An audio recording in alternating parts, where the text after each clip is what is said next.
Le premier groupe réservé au steeplechaser de 4 ans au second semestre en l'absence du champion Goliath du Berlay.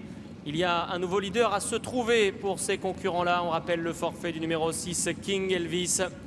6 concurrents qui viennent de s'élancer pour aller franchir la haie du pavillon. Pour commencer, c'est Belle Abscisse et Morgane Regueraz qui vont aller la franchir en tête. Avec Cap Dame en deuxième position, Figuero qui est pour le moment troisième. À son extérieur, il y a le favori Feu Follet qui précède Porto Polo en cinquième position. Et c'est Farnis, le numéro 2, qui est comme à son habitude placé à l'arrière-garde par son jockey Tristan Lemanien.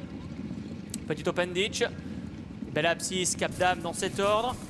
Figuero en troisième position. À son extérieur, Feu Follet. De longueur plus loin, Porto Polo. Et en dernière position, Farnis. Le début de la ligne opposée. Pour aller franchir la butte en terre, c'est Belle Abscisse qui montre toujours le chemin à Cap Dame.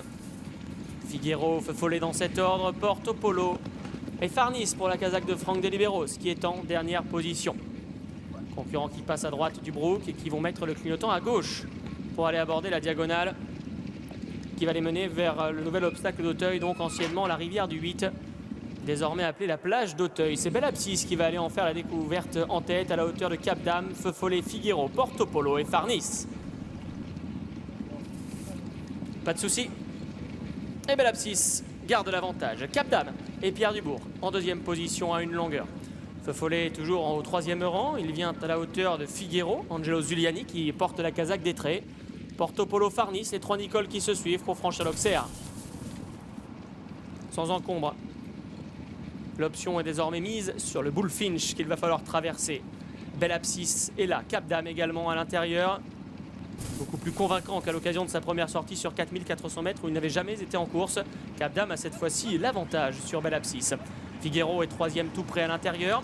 Feu Follet dans son rythme, quatrième. Devant Porto Polo et Farnis. Tout le monde fait sa course un peu dans sa bulle. Et pour le moment, aucun concurrent n'a commis d'erreur pour aller se diriger vers la ligne des tribunes.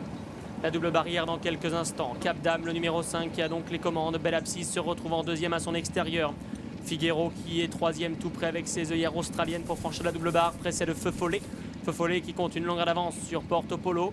Et toujours Farnis, le lauréat du prix La Péricole au mois de juin, qui galope en dernière position.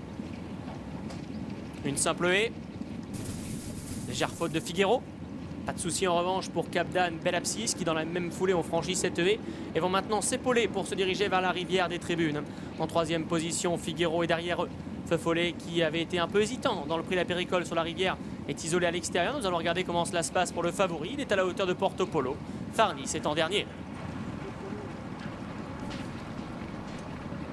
Porto Polo qui s'est réceptionné un petit peu sur le nez mais qui a gardé son équilibre. Une faute qui ne devrait pas avoir trop de conséquences pour le pensionnaire de François Nicole. Tout le monde est bien en course et Figuero, au prix d'un très joli bond sur la rivière, est maintenant venu en tête. En deuxième position, Belle Abscisse est à la hauteur de Cap Dame. Feu Follet commence à revenir dans le coup, quatrième tout près, devant Porto Polo et Farnis. Toujours un peloton extrêmement groupé qui se dirige une nouvelle fois vers le petit open ditch. Cette fois-ci, c'est donc Figuero qui va le franchir en tête. Assez tonique depuis le départ avec Angelo Zuliani. Cap Dame est deuxième devant Belle Abscisse.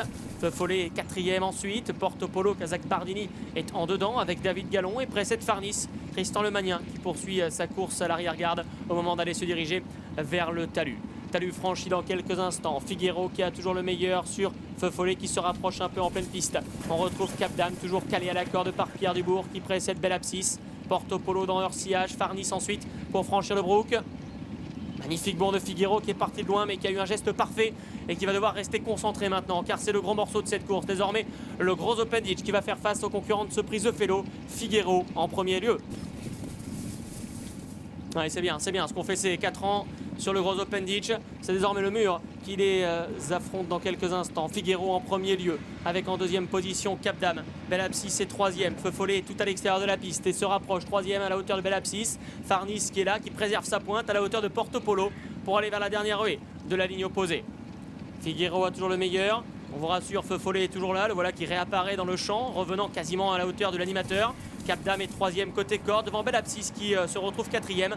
Farnis commence gentiment à se rapprocher. Il a gagné un rang, laissant Porto Polo en dernière position. Mais dans un peloton qui reste groupé, c'est un autre François Nicole. Figuero qui a l'avantage. Feu Follet deuxième dans son sillage. Cap Dame qui patiente au contact. Farnis qui vient sur la main facilement. Quatrième débordant Belle Abscisse. Porto Polo en dernière position. Ultime ligne droite, rien n'est joué dans ce prise de Fellow. C'est Figueiro qui est en tête, Feu Follet qui vient attaquer à l'extérieur. Farnis qui a un petit peu commis une faute là sur la double barrière, perdant un peu de vitesse à la hauteur de Cap Dam. Dernière difficulté, Figueiro qui lui tient pour l'instant l'attaque de Feu Follet à son extérieur. C'est de là ensemble à l'extérieur de la piste devant Farnis et Cap Dam qui viennent plutôt côté corde. Sur le plat désormais, Feu Follet qui part un peu sur sa droite en évitant Figueiro qui lui résiste pour le moment à distance de Cap Dam qui termine bien à l'intérieur devant Farnis. Figueiro à l'avantage, Feu Follet qui va rester en deuxième position devant Cap Dam, Farnis et Porto Polo. Figueiro qui va prendre de l'ampleur ici en s'imposant dans le prise de Fellow. La deuxième place pour Feu Follet. La troisième place qui va revenir peut-être à Cap Dam, Farnis ayant bien terminé, mais au quatrième rang.